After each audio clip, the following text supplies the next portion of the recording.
Plan your next summer escape with Grand Royal Tours. WeCare Super Shield 100 Ultra Defense Broad Spectrum Sunscreen with 100 SPF. Buy now. Milky Mist Ice Cream. Taste the Milky Mist Ice Cream. ஆச்சரியமான result தான். பல பேருடைய கணிப்புகளை பார்வைகளை எல்லாம் பொய்யாக்கி, ஏன்னா ஒரு 15% ஓட்டு வாங்கி தன் கட்சிக்கு அங்கீகாரம் பெற்றுடுவார்களா, நான் அவர் அந்தளவுக்குலாம் வச்சுருந்தேன். அதையெல்லாம் தாண்டி 2 மடங்குக்கும் மேலாக சுமார் 35% வாக்குகளை வாங்கி தனிப்பெரும் கட்சியாக 108 இடங்களில் அவர் வெற்றி பெற்றதுங்கிறது சாதாரண வெற்றி அல்ல. அவர் மீது பல விமர்சனங்கள் இன்றைக்கும் இருக்குது, இந்த நிமிஷம் வரைக்கும் இருக்குது. ஆனாலும் ஒரு நல்ல ஆட்சி தரணும்னு ஒரு தமிழ்நாட்டு பிரஜா எனக்கும் எதிர்பார்ப்புகள் இயக்கங்கள் இருக்குல்ல.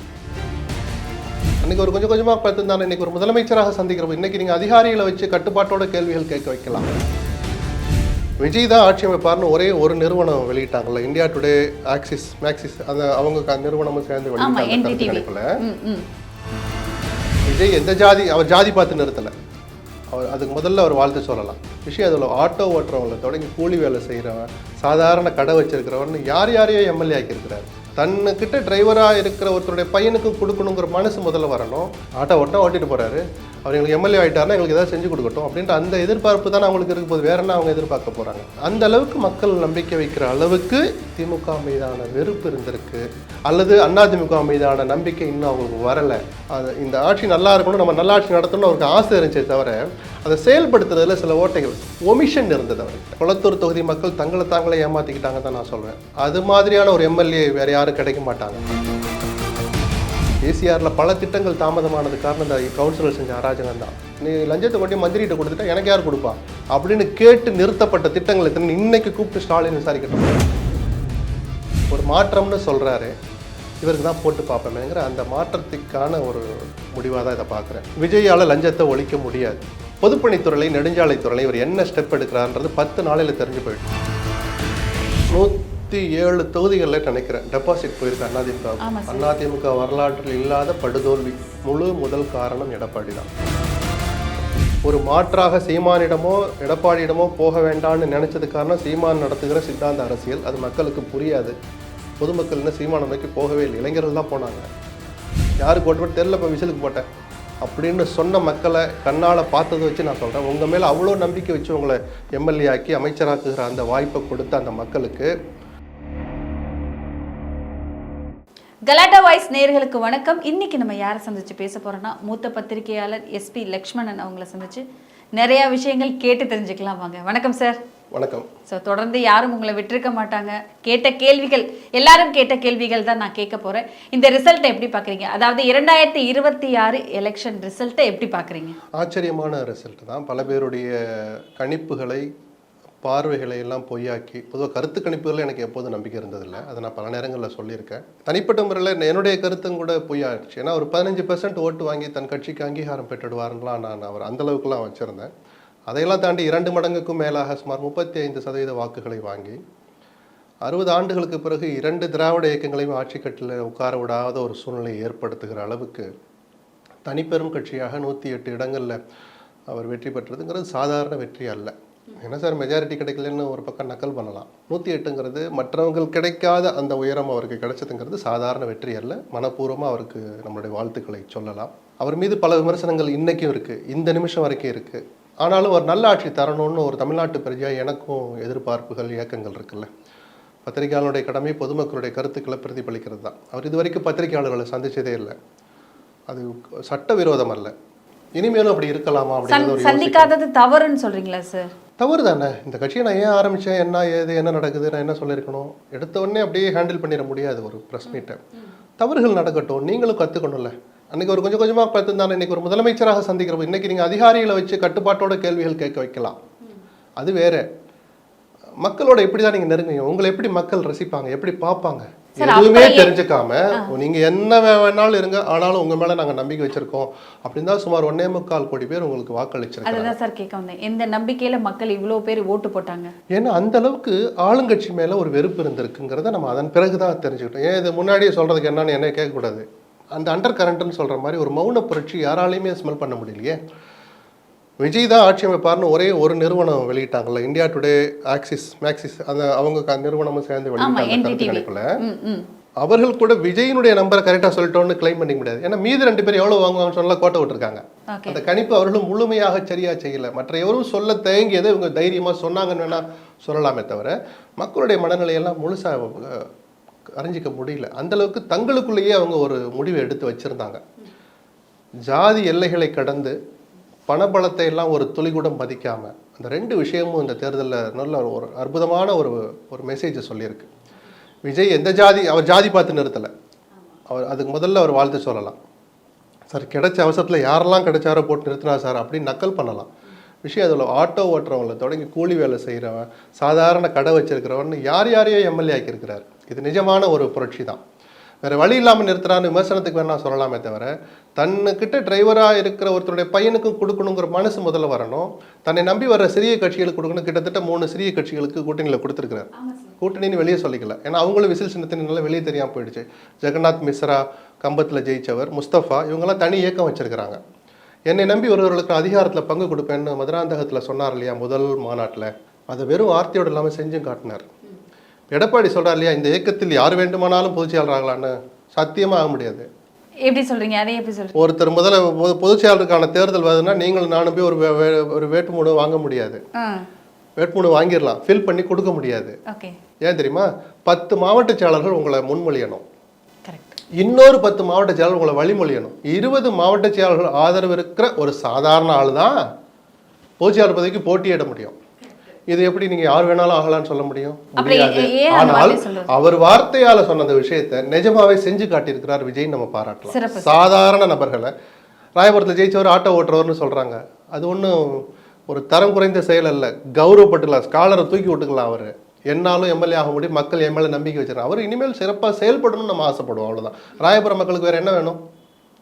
ஆட்டோ ஓட்டிட்டு போகிறாரு, அவர் எங்களுக்கு எம்எல்ஏ ஆகிட்டாருன்னா எங்களுக்கு ஏதாவது செஞ்சு கொடுக்கட்டும் அப்படின்ற அந்த எதிர்பார்ப்பு தானே அவங்களுக்கு இருக்க போது. வேற என்ன அவங்க எதிர்பார்க்க போகிறாங்க? ஸோ அந்த எம்எல்ஏவில் தொடங்கி முதலமைச்சராக போகிற விஜய் வரைக்கும் மக்கள் நம்மளை நம்பி வாக்களிச்சிருக்கிறாங்க. நம் மீது இவ்வளவு விமர்சனங்கள் இருந்த போதும், நாம் கட்சி இவ்வளவு பலவீனமாக இருந்த போதும், ஒரு தனிநபருக்காக.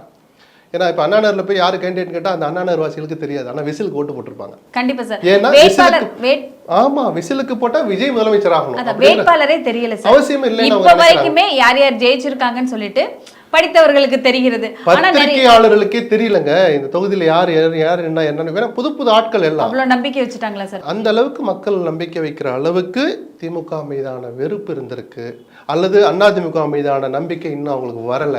மாற்றுங்கிறது இவ்வளவு நாள் அங்கேதானே போய்கிட்டு இருந்தாங்க. திமுக ஆட்சியிலிருந்து அதிமுக நோக்கி போனாங்க, அதிமுக ஆட்சியில திமுக நோக்கி போனாங்க.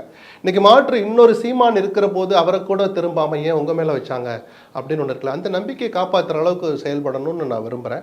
எந்த இடத்துல டிஎம்கே விழுந்துட்டாங்கன்னு விழுந்தன்னா லஞ்சம் உச்சத்துல இருந்தது அந்த ஆட்சியில். நான் இப்போ சொல்லலை, தோத்த பிறகு சொல்றாங்கலாம் சொல்ல. ஆட்சி இருக்கிற போதே 10-15க்கும் மேற்பட்ட பெட்டிகள் நான் இதை உறக்க சொல்லியிருக்கேன். அதிகாரிகள் பிடிக்குள்ள முதலமைச்சர் போனாருன்னு நான் தான் முதல்லையா சொன்னேன். அமைச்சர்களோட கலந்து பேசுங்கன்னு நான் சொன்னேன். உங்க அமைச்சர் தான் எல்லாரும் அன்பு இங்க வா என்ன நேரு அப்படின்னு பேர் சொல்லி கூப்பிட்ற அளவுக்கான உரிமையும் வயசும் உங்களுக்கு இருக்கு. அந்த நெருக்கத்தை கூட அவர் பயன்படுத்திக்கல. சாப்பிட்டுட்டே 4 வார்த்தை பேசலாம், என்ன திருச்சியில் எப்படி லால்குடியில் என்ன செய்யலாம் அப்படின்னு பேசினா தானங்க அவர் மனசில் என்ன இருக்குன்னு ஃப்ரீயாக வரும். கேபினெட் மீட்டிங்கில் உட்காந்து அடுத்து அஜெண்டா வாசிங்க, ஏன்னா சீஃப் செக்ரட்டரி 6வது பாயிண்ட் அப்படின்னு ஒரு மெஷின் மாதிரி எந்திரிச்சு போகிறதுக்கும், அதே கேபினெட் மீட்டிங் முடிஞ்சு அதிகாரிலாம் வெளியே அனுப்பிட்டுப்பா டீ கூட ஸ்நாக்ஸ் வை சாப்பிட்டுக்கிட்டே பேசுறதுக்கு வித்தியாசம் இருக்குன்னு சொல்கிறேன். அது மினிட் புக்கில் ஏறாது. அமைச்சர்களை திட்டலாம், பாராட்டலாம், என்ன நடந்துச்சுன்னு கேட்கலாம், அந்த தப்பை நீ ஏன் செஞ்சேன்னு உரிமையோட கேட்கலாம். சரி 30 மந்திரிகளை வச்சுட்டு பேச கூச்சமாக இருக்கா, அந்த மந்திரி அவமானமாக நினைப்பாரா, வீட்டுக்கு வந்துட்டு போய் என் காரில் ஏறு, காரில் போய்கிட்டே பேசலாம். டிரைவரும் பிஏவும் கேட்பாங்களா, வீட்டில் இறங்கிட்டு ஒரு 10 நிமிஷம் தனியாக பேசலாம். எவ்வளவோ வாய்ப்புகள். முதலமைச்சர் தவறுன்னு அவர் எதையும் பெருசாக செய்யலை. என்ன சொல்ல போனால் அவரை பல நேரங்களில் நான் கடுமையாக விமர்சிச்சிருக்கிறேன், நானே பல நேரம் பாராட்டியிருக்கிறேன். அந்தளவுக்கு பெருந்தன்மையாக எதிர்கட்சியினரை மதிக்கிறதாகட்டும், அது இந்த ஆட்சி நல்லா இருக்கணும், நம்ம நல்ல ஆட்சி நடத்தணும்னு அவருக்கு ஆசை இருந்துச்சே தவிர அதை செயல்படுத்துறதுல சில ஓட்டைகள், ஒமிஷன் இருந்தது அவர்கிட்ட. அவர் சுற்றி இருக்கவங்க அப்படி தனிநபர்களை நான் யாரையும் குற்றம் சொல்ல விரும்பலை.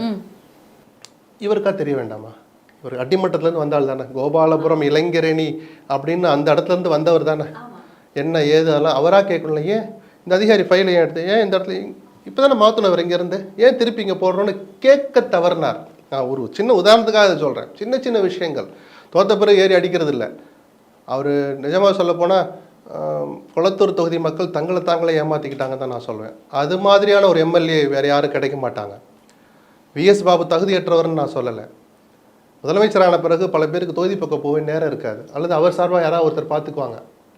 அது மாதிரி சேகர் பாபு பார்த்துக்கிட்டாரு தான். இவரும் மாதத்துக்கு முன்னோட நாளோட போய்கிட்டே இருந்தார் குளத்தூருக்கு.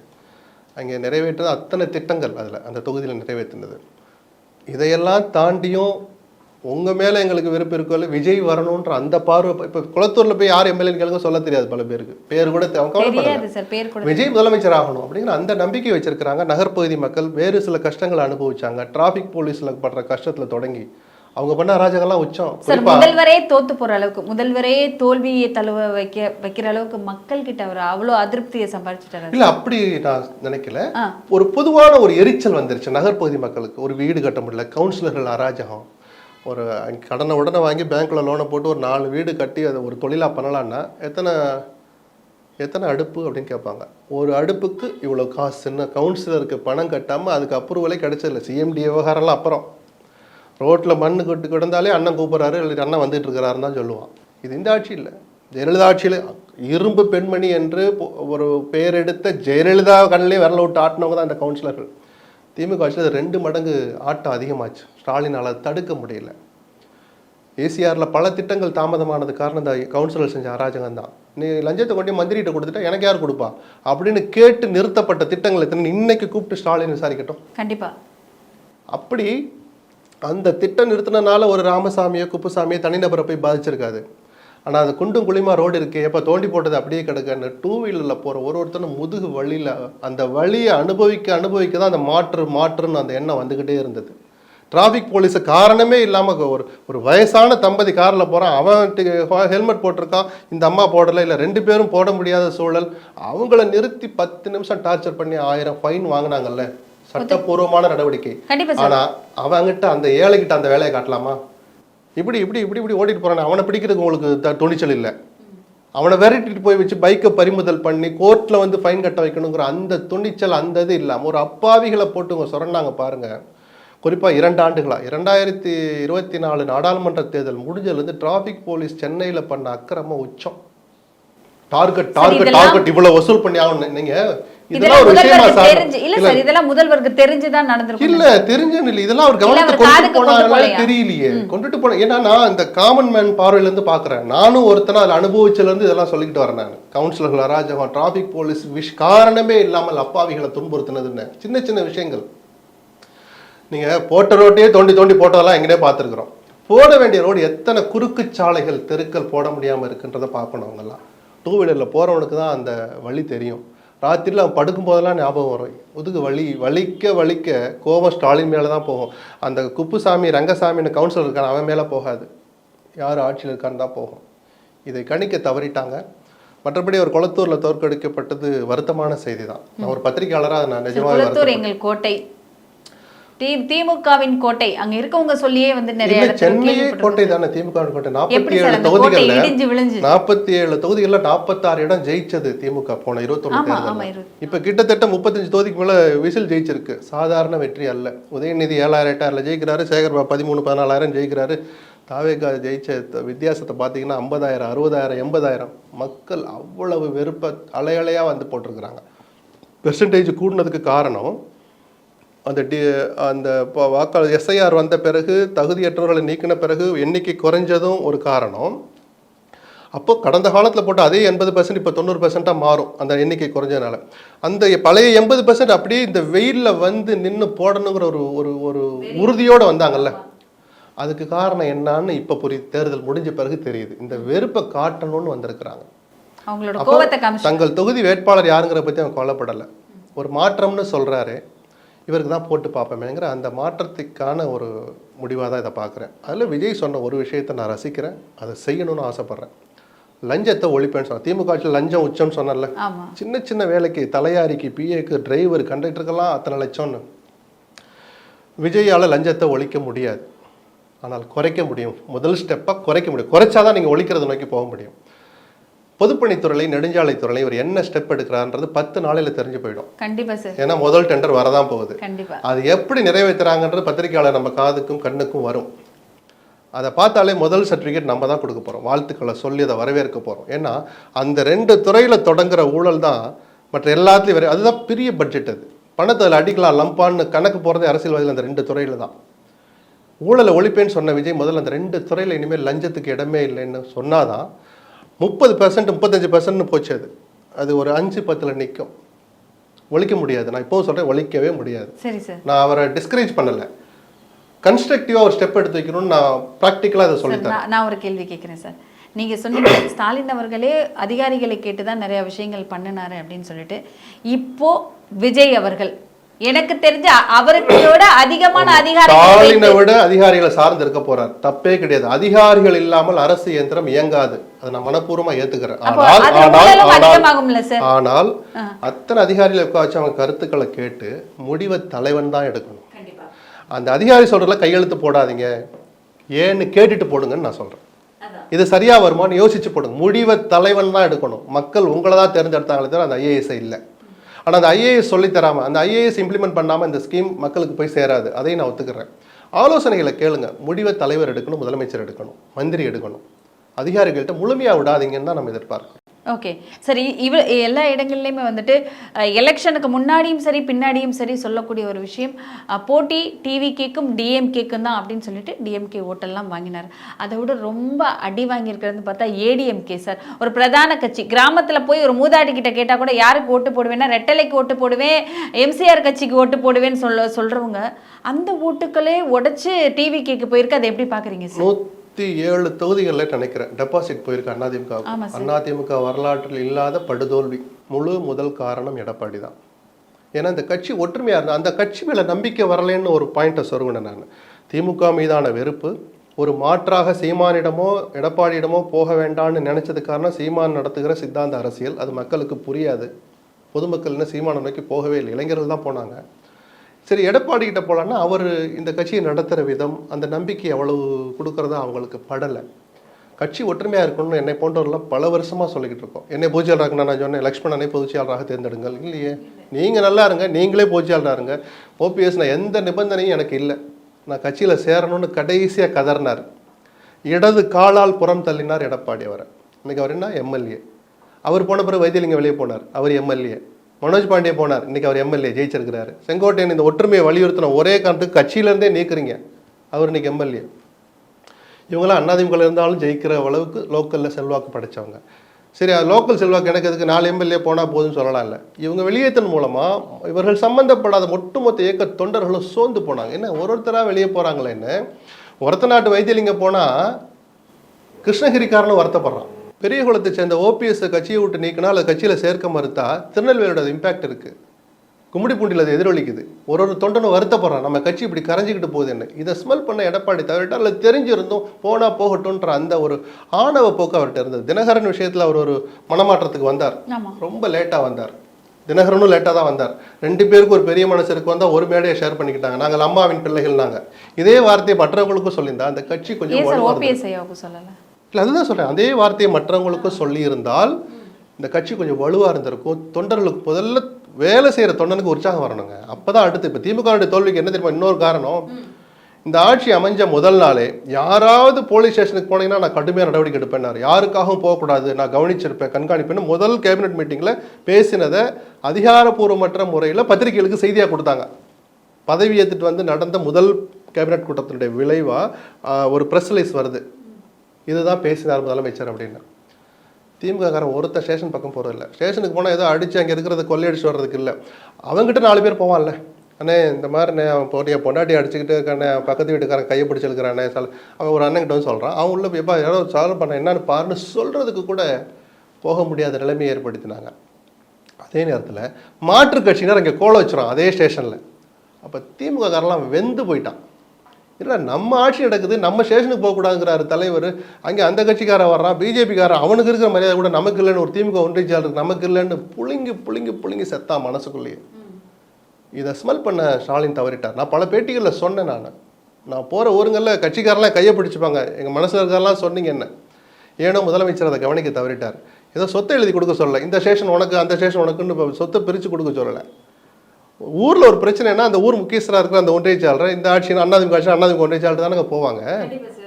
ஒரு மத்தியஸ்தம் பண்ணுறதுக்கு ஒரு உதவி, ஒரு வார்த்தை சொல்லுங்கண்ணே, ஏட்டையா உள்ள விடமாட்டாருண்ணே அப்படின்னு சின்ன சின்ன உதவிகள், இதெல்லாம் அனுபவிச்சவங்களுக்கு தான் தெரியும். இங்கே நம்ம பார்க்குறவங்களுக்கு இதெல்லாம் ஒரு விஷயமானு தெரியும். அது எவ்வளோ இம்பேக்ட்டுங்கிறது அங்கே இருந்தால் தான் தெரியும். அதுபோல் அந்த டாஸ்மாக் பார்களை எல்லாம் கட்சியினர் நிர்வாகப்படுத்திக்கிட்டு இருந்ததெல்லாம் தடுத்தார் இல்லையா, அப்படியே விலகி விலகி விலகி போயிட்டாங்க. அப்புறம் எப்படி சார் 40 தொகுதி ஜெயிச்சாங்க நாடாளுமன்ற தேர்தலில் 39 அப்படின்னா அது பணம் அதிகாரம் தான் அதில் இருந்தது, வேற வழி இல்லை. என்ன இருந்தாலும் கட்சி அப்படின்னு உடைச்சு ஓலை செஞ்சா இப்போ மக்கள் அதை வேற பார்வை பார்த்து அந்த பணம் வேலை செய்யல. திமுகவும் கொடுத்தாங்க, அதிமுகவும் கொடுத்தாங்க. பணம் கொடுத்து மக்களை விலைவாங்க முடியாது அப்படிங்கிறது இதுல இந்த தடவை ஒரு பொது தேர்தலையே எஸ்டாப்ளிஷ் ஆயிருக்கு. ரொம்ப ரொம்ப சந்தோஷமா இருக்கு. சார் இன்னொரு விஷயம் என்னன்னா, இதுல பிஜேபி அவங்களோட பிளேயை எப்படி பிளே பண்ணுவாங்க? இப்போ என்னன்னா, விஜய்க்கு சவாலான நாட்கள் காத்திருக்கு. ஒரு தனி பெரும்பான்மை கிடைக்கல. குறைஞ்சபட்சம் 10, 11, 12 இடங்களாவது இருந்தால் தான் முதல் நாள் அந்த மெஜாரிட்டி நிரூபிக்க முடியும். அப்போ சின்ன சின்ன கட்சிகள்கிட்ட அவர் போவார். அப்படி போய் நின்னா அது எவ்வளோ காலத்துக்கு நீடிக்குங்கிறது ஒன்று இருக்குது. யாராவது ஒருத்தன் எனக்கு அவர் சும்மா ஏன் கைப்பிடிச்சி ஏன் கில்லுன அப்படின்னு கேட்டால் இப்போ நின்று பதில் சொல்லணும் விஜய். இல்லைப்பா நான் கில்லலை, அப்படி போகிற போது நீ தான் உரசிட்ட. சின்ன சின்ன விஷயங்களை கூட கவனிக்க வேண்டிய ஒரு கட்டாயம் வரும். சார் வரவங்க எனக்கு இந்த அமைச்சர் வேணும் அதெல்லாம் பேசிட்டு தான் உள்ளே வருவாங்க. அதெல்லாம் இலாக்கா உட்பட பேசிக்கிட்டு தான் கையெழுத்து லெட்டரே கொடுப்பாங்க ஆளுநருக்கு. ஆளுநருக்கு லெட்டர் கொடுக்கணும் இல்லையா, எங்கள் ஆதரவு இந்த கட்சிக்கு விஜய் ஆட்சி அமைக்க எங்கள் ஆதரவை தருகிறோம். லெட்டர் கொடுக்கறதுக்கு முன்னாடியே இலாக்கா உட்பட எல்லாம் பேசிக்கிட்டு தான் உள்ள வருவாங்க. அப்படி ஒரு நாள் கூத்தது இல்லை. அன்னைக்கு நீங்கள் சபையில் நிரூபிச்சிருவீங்க, ஆட்சி தொடரும். எவ்வளோ நாள்? பட்ஜெட் தாக்கல் பண்ணணும். முழுமையான பட்ஜெட் இப்போ தான் தாக்கல் பண்ண போகிறாரு. திமுக தாக்கல் பண்ணது இடைக்கால பட்ஜெட் ஜனவரியில். அப்போ அதுக்கு என்ன பண்ணுவாங்க? அந்த பட்ஜெட் நிறைவேறணும்னா திரும்ப அதே மெஜாரிட்டி நிரூபிச்சாகணும். ஒரு நாள் வகுத்தில் நெருப்பு கட்டிக்கிட்டே இருக்கணும். அப்போ கம்ஃபர்டபுளாக இருக்கணும்னா அதிமுகவோடு ஒரு அலையன்ஸ் வச்சா நம்பர் 160 கிட்ட வரும். அதில் பிஜேபியும் இருக்குது, ஒரு எம்எல்ஏவும் இருக்கிறார். எங்களுக்கு ஒரு மந்திரி கொடுத்துருங்க, நாங்களும் காஷ்மீர்லேருந்து கன்னியாகுமரி வரைக்கும் அமைச்சர்கள் இடம்பெறோம் நாங்களும் சொல்லிக்கோன்னு அவங்களும் ஆசைப்படலாம்.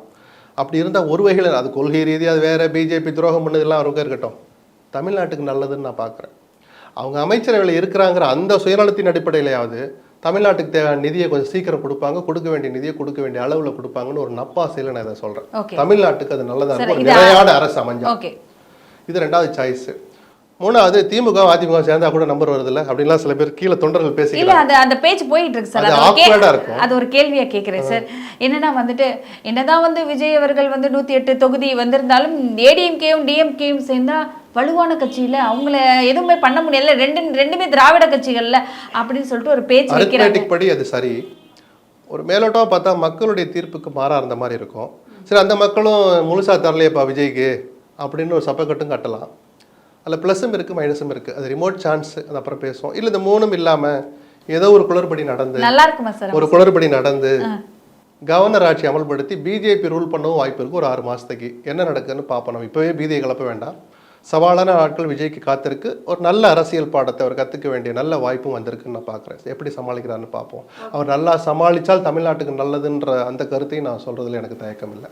ஓகே சார், இப்போ இன்னொரு விஷயம் என்னென்னா இவ்வளோ ஓட்டுகள் இதில் வந்திருக்கிறாரு. ஸோ இந்த இடத்துல தான் டிஎம்கே அவங்களோட வலுவை இழந்துட்டாங்க, இந்த இடத்துல தான் ஏடிஎம்கே வலுவை இழந்துட்டாங்க அப்படின்னு சொல்லும்போது இந்த விஜயை தேர்ந்தெடுத்த மக்கள் விஜயை மறுபடியும் விஜய் அவரோட பொசிஷனை தக்க வச்சுக்கணும்னா இந்த மக்களுக்கு அவர் என்னென்ன விஷயங்கள் சிறப்பாக செய்யணும்? சொன்னதை செஞ்சால் போதும். என்னென்னு நம்ம சொல்ல வேண்டாம். அவர் தான் ஒரு கூட்டத்தில் சொன்னார், நான் அந்த அதை செய்வேன் இதை செய்வேன் நான் சொல்ல மாட்டேன், நல்லதை செய்வேன்னார்ல மகளிர் தினத்தில் நினைக்கிறேன். அப்படி செஞ்சால் போதுமே. முதல்ல கெட்டது செய்யாமல் இருந்தால் போதும். பொதுமக்கள் உங்களை கவனிக்கிறாங்கங்கிற அந்த தார்மீக பயம் உங்களுக்கு இருந்துக்கிட்டே இருக்கணும். உங்களுடைய தனிப்பட்ட வாழ்க்கையும் சேர்ந்தே கவனிப்பாங்க. அதை நான் இப்போ சொல்லலை, 1 வருஷமாக சொல்லிக்கிட்டு இருக்கேன். நான் முதலமைச்சரான பிறகு இன்னும் கொஞ்சம் கூடுதல் பொறுப்பு வந்திருக்கு. பல லட்சக்கணக்கான இளைஞர்கள் உங்கள் பின்னாடி வந்துட்டு இருக்காங்க. அதை ஒரு காட்சி பொருளாக இல்லாமல் வாக்குகள் மூலமாக அதை நிரூபிச்சிட்டாங்க. அந்த இளைஞர்களை நல்வழிப்படுத்துகிற மாதிரி உங்களுடைய ஒரு செயல்பாடும் இருக்கணும்னு நான் கேட்டுக்கிறேன். ஓகே, இந்த எலெக்ஷன் மக்களுக்கு என்ன பாடம் சொல்லியிருக்கு? மக்கள் ஜெயிச்சிட்டாங்களா இல்லை மக்கள் ஏமாந்துட்டாங்களா? இல்லை, அப்படி மக்கள் ஏமாந்துட்டாங்கன்னு நான் சொல்ல விரும்பலை. கொளத்தூர் தொகுதியை பற்றி பேசுகிற போது இப்போ குமாரபாளையத்தில் தங்கமணி தோற்றதையும் கூட பலராலும் ஏற்றுக்க முடியல. அவர் நல்ல எம்எல்ஏவாக அந்த தொகுதிக்கு இருந்தார். ஒரு இவ்வளோ பெரிய மக்கள் தலைவரை தோக்கடிச்சிட்டிங்களே அப்படிலாம் நான் சொல்ல விரும்பலை. அந்த தொகுதியை அவர் எப்படி வச்சிருந்தார்? தன்னை எம்எல்ஏவை தேர்ந்தெடுத்த அந்த மக்களுக்கு அவர் என்ன செஞ்சார்? எதிர்கட்சியாக இருந்த போதும் முதலமைச்சரான பிறகும் வேலைப்பொழுன்னு சொல்லி ஜஸ்ட் லைக் ஒதுங்கி போயிருக்கலாம். ஆனாலும் மாதம் 4 தடவை உங்களை தேடி வந்தனே அப்படின்ற அந்த முதலமைச்சரான தொகுதி மக்கள் எப்படி ட்ரீட் பண்ணாங்கிறதுனால தான் தனிப்பட்ட முறையில் மக்கள் தங்களை ஏமாற்றிக்கிட்டான்னு சொன்னே தவிர ஏதோ விஜய்க்கு ஓட்டு போட்டு மக்கள் தங்களே ஏமாற்றிக்கிட்டாங்கன்னு அப்படி நான் சொல்ல விரும்பலை. அப்படி நம்பிக்கை வைத்த மக்களுக்கு அந்த நம்பிக்கையை காப்பாற்றவும் அந்த நம்பிக்கை வீண் போகாமல் இருக்கிற அளவுக்கு விஜய் நடந்துக்கணும்னு நான் கேட்டுக்கிறேன். நானும் தமிழ்நாட்டு எனக்கும் தானே அவர் முதலமைச்சர், உங்களுக்கு அவருக்கு நமக்கு எல்லாருக்குமே முதலமைச்சர். நல்லபடியாக ஆட்சி செய்யட்டும் நம்ம வாழ்த்து சொல்லுவோமே. ஓகே, இதற்கப்புறம் எப்படி சார்? இதற்கப்புறம் வந்துட்டு 2026 இன்னைக்கு வந்துட்டு சிஎம் முதலமைச்சர் முத்துவேல் கருணாநிதி ஸ்டாலின் அவர்கள் அவர்களோட பதவியை வந்து ராஜினாமா பண்ணிட்டாரு. விஜய் அவர்கள் அந்த பதவி இருக்க போறாரு. இதுக்கப்புறம் தமிழகத்தில் என்ன மாதிரியான மாற்றங்கள்லாம் இருக்கும்? இப்போ நீங்கள் ஊழல்னு சொன்னீங்க, அந்த ஊழலை தாண்டி என்னென்ன விஷயத்தில் மாற்றம் இருக்கும்? இல்லை, அவர் அமைக்க போகிற அமைச்சரவை பட்டியலை பார்க்குறதுக்கு நானும் ஆர்வமோட காத்துருக்கேன், ஒரு பத்திரிகையாளராக எனக்கும். ஏன்னா ஒரு முதலமைச்சருடைய சிந்தனைகளை, அவருடைய இலக்குகளை மக்கள்கிட்ட கொண்டு போய் சேர்த்து அதை அடையிறதுக்கான ஒரு கருவியாக இருக்கிறவங்க அமைச்சர்கள் தான். இன்றைக்கி யாரோ டிரைவரெல்லாம், ஆட்டோ டிரைவரெல்லாம், கூலி தொழிலாளியெல்லாம், ஒரு கடை வச்சிருக்கவங்கலாம் எம்எல்ஏ ஆகிட்டாங்கன்னு சொல்கிறோம் இல்லையா, அவங்களிருந்து தான் பல பேர் அமைச்சர்களாக போகிறாங்க. அது ஒன்றும் தப்பு கிடையாது. படிக்காத காமராஜர் எப்படிப்பட்ட ஆட்சி நடத்தினாலும் நம்ம பார்த்தோம். அப்படி அமைச்சரவையில் இடம் கிடைக்க போகிற அந்த நபர்கள் விஜயினுடைய அந்த குறிக்கோளை அமல்படுத்துகிற அளவுக்கு, அல்லது அவருடைய இலக்குகளுக்கு, அவருடைய கனவுகளுக்கு சேதாரம் ஏற்படுத்தாமல் இருக்கிறதே ஃபஸ்ட்டு ஸ்டெப்பு. அதை புரிஞ்சுக்கிட்டு தங்களுக்கு கொடுக்கப்பட்ட துறைகளை ஒரு 6 மாதம் 3 மாதம் ஆனால் முதல்ல புரிஞ்சுக்கிட்டு செயல்படுத்தி நல்லா செயல்பட்டாங்கன்னா தமிழ்நாட்டுக்கும் அது பயனுள்ளதாக இருக்கும். உங்கள் மீது மக்கள் வைத்த நம்பிக்கை, உங்கள் பேர் கூட தெரியாமல் உங்களை எம்எல்ஏ ஆக்கியிருக்கிறாங்க. எனக்கே தனிப்பட்ட முறையில் தெரியும். யாருக்கு ஓட்டு தெரியல, இப்போ விசிலுக்கு போட்டேன் அப்படின்னு சொன்ன மக்களை கண்ணால் பார்த்ததை வச்சு நான் சொல்கிறேன். உங்கள் மேலே அவ்வளோ நம்பிக்கை வச்சு உங்களை எம்எல்ஏ ஆக்கி அமைச்சராக்குகிற அந்த வாய்ப்பை கொடுத்த அந்த மக்களுக்கு அவர்களை ஏமாற்றாத அளவுக்கு நீங்களும் நடந்துக்கிட்டால் தான் அது விஜய்க்கும் பெருமை சேர்க்கும்னு நான் சொல்ல விரும்புகிறேன். ஓகே, டிஎம்கே ஆட்சியை பொறுத்த வரைக்கும் சட்ட ஒழுங்கு சரியில்லை அப்படின்னு சொல்லிட்டு அந்த கட்சியில் போய் ஜாயின் பண்ணவங்களே வந்துட்டு ஸ்டேஜில் எல்லாம் சொன்னாங்க சார். இந்த சட்ட ஒழுங்கு சரியில்லாமல் போனதும் ஒரு காரணம். சட்டம் ஒழுங்கை கையாளுவதில் இரும்பு பெண்மணி அப்படின்னு பெயரெடுத்த ஜெயலலிதா ஆட்சி காலத்திலையும் சட்டம் ஒழுங்குக்கு சவால் விடுகிற காரியங்கள் நடந்தது. வெடிப்பில் தொடங்கி வரைக்கும் நடந்துச்சு. எந்த காலத்திலையும் அது யாரும் தடுக்க முடியாது. அப்படி நடந்த பிறகு எவ்வளவு வேகத்தில் இரும்பு கரம் கொண்டு அதை அடக்குறாங்க, தண்டனை வாங்கி தர்றாங்க. அதுக்கு காரணமான அதிகாரிகளை ஒரு செகண்ட் கூட யோசிக்காமல் ட்ரான்ஸ்ஃபர் பண்ணுறாங்க, சஸ்பெண்ட் பண்ணுறாங்கன்னு அந்த ஆளுமையை காட்டுறாங்கல்ல. அதில் தான் ஜெயலலிதா இறந்து இத்தனை வருஷம் ஆகி ஜெயலலிதா பேசுகிறோம். நம்ம ஊழலுக்காக தண்டிக்கப்பட்டு சிறை சென்ற ஜெயலலிதாவை இரும்பு பெண்மணி ஏன் பாராட்டுறோம்? சட்டம் ஒழுங்கு நிலைநாட்டின விதம் தான். ஸ்டாலினும் அதை பண்ணலைன்னு நான் சொல்லலை, இன்னும் கொஞ்சம் எஃபெக்டிவாக பண்ணியிருக்கணும்னு நான் இன்றைக்கி சொல்லலை. அப்போ இருந்து சில வருஷமாகவே சொல்லிக்கிட்டு இருக்கேன், அதிகாரிகளை நீங்கள் கண்ட்ரோலில் எடுங்க, ஒரு அதிகாரி சொல்கிறத நீங்கள் கேட்காதீங்க அப்படின்னு. அந்த தவிர விஜய் செய்யாமல் இருந்தாலே போதும். விஜய் ஆட்சியிலையும் கூட சட்டம் ஒழுங்கு கெடதான் போகுது. கெடதான பயமுறுத்தலை, கொலைகள் நடக்கதான் செய்யும். அதை எப்படி நீங்கள் கையாளுறீங்கிறதா மக்கள் பார்ப்பாங்க. கொலையே நம்ம ஒரு வீட்டுக்குள்ளே புருஷன் முன்னாடி சண்டை, 2 பேரில் யாரோ ஒருத்தர் கத்தி எடுத்து குத்திக்கிறான், விஜயா பொறுப்பு? விஜய் தான் பொறுப்பு. எந்த பொறுப்பு தெரியுமா? தார்மீக பொறுப்பு. அப்படி எடுத்த பிறகு அவங்களை தப்பிச்சு ஓடுறானா, அவன் வெளியே சென்று கத்தி எடுத்து ஒரு பொண்டாட்டியை குத்துறான், தெருவில் நடந்து போய்கிட்டு இருக்கான், போலீஸ் என்னோட கண்டுக்கல அப்படின்னு ஊர் பேசுறதை அனுமதிக்கக்கூடாது. நான் சின்ன புரியறதுக்காக சொல்கிறேன். இதை குத்துனானா கண்ணால் பார்த்த சாட்சி இருக்கா, அந்த ஒய்ஃபே வந்து கம்ப்ளைண்ட் கொடுக்குறாங்களா, அவனை கைது பண்ணணும். எவ்வளோ வேகத்தில் கைது பண்ணுறீங்கன்னா அந்த உள்ளூர் கிராமத்து வாசி கவனிப்பான். அந்த தப்பு பண்ணுறது ஏட்டையாவா எஸ்ஐயெல்லாம் பார்க்க மாட்டேன். என்னப்பா ஆட்சி இப்படி கிடக்கு, ஒருத்தர் கத்தி எடுத்து குத்திட்டு பட்டப்பகலில் குத்துறான், அந்த அம்மா குடல் சரியாக கிடக்கு, இவன் நடந்து போய்கிட்டு இருக்கான், போலீஸையும் வேடிக்கை பார்க்குது. இந்த பேச்சு வரவிடக்கூடாது. ஒரு எளிமையான உதாரணத்துக்காக நான் இதை சொல்கிறேன். இது மிகப்பெரிய கொள்ளைக்கும் பொருந்தும், மற்றவித தேவையற்ற சட்டவிரோத செயல்களுக்கும் இது பொருந்தும். சட்டம் கடுமையாக்கப்படணும், தண்டனையும் கடுமையாக்கப்படணும். தலைவன் எவ்வளியோ தொண்டன் அவ்வளிங்க, அரசன் எவ்வளியோ ஊழியன் அவ்வளி தாங்க இருப்பான். அவங்க டெரராக இருந்தால் அந்த பயம் இருக்குங்க. போன ஆட்சியில் அந்த பயம் போயிடுச்சு. அதிகாரிகள்லாம் அப்படியே குளிர் விட்டு போயிருந்தாங்க. அதை திருப்பி அந்த லகான விஜய் கையில் எடுக்கணும்னு விரும்புகிறேன். ஓகே, பெண்கள் அதிகமான பெண்களோட ஓட்டுக்கள் வந்துட்டு விஜய் அவர்கள் திமுக அது மிகப்பெரிய ஏமாற்றம். 1000 ரூபாய் கொடுத்தது வேலை செய்யணும் ரொம்ப எதிர்பார்த்தாங்க. எனக்கு தெரிஞ்சு பாதி மக்களாவது போட்டாங்களான்னு எனக்கு சந்தேகம். சரி, இப்போ ரீசன்ட் டைம்ல ஒரு ஜனவரி மாதத்துல 5000 ரூபாய் போட்டாங்க. இந்த 1000 2000 தருவேன்னு சொன்னார். இவ்வளவும் இருந்தும் கூட அந்த பலனை அடைந்த பெண்கள் கூட பெருவாரியா விஜய்க்கு வாக்களிச்சிருக்கிறாங்க. நான் திருப்பி அங்கே வந்து நிற்கிறேன். அப்படி அந்த பலனடைந்த பெண்கள் கூட நம்மளை நோக்கி வந்தாங்களே அப்படின்னு அந்த நம்பிக்கை நினைவில் ஒரு நாளும் விஜய் வச்சிருக்கணும். சிறப்பு சார், தொடர்ந்து பேசுவோம். நன்றி. நன்றி. Plan your next summer escape with Rand Royal Tours. VCare Super Shield 100 Ultra Defense Broad Spectrum Sunscreen with 100 SPF. Buy now. Milky Mist Ice Cream. Taste the Milky Mist Ice Cream.